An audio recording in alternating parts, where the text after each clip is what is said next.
Donc je vais maintenant vous parler de l'onglet mesure du logiciel Discope. Donc pour ceci, je vais faire un transfert de ma courbe.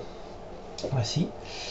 Et je vais venir sur mesure. Voilà, donc si je clique sur faire les mesures, voilà, s'affiche ici les mesures par rapport à CH1, CH2, CH3, CH4 n'y a pas, donc voilà, simuler et filtrer.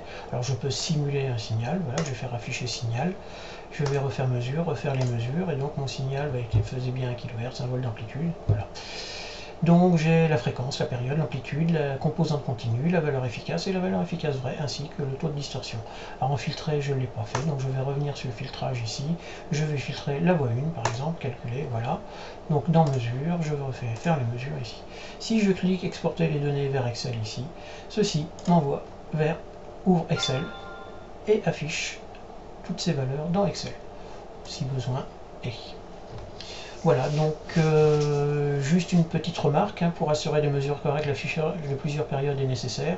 Lorsque l'on fait ça ici, il est préférable d'avoir plusieurs périodes pour avoir un maximum de précision. Je rappelle que c'est un calcul, donc il faudrait avoir une période, un nombre de périodes entier, exact, pour voir le résultat qui soit le plus proche possible de la réalité. Donc, comme ce n'est pas évident, on peut minimiser le problème en mettant davantage de périodes.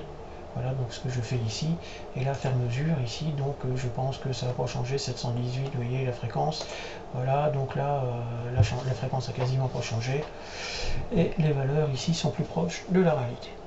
Voilà, je vous remercie de votre attention.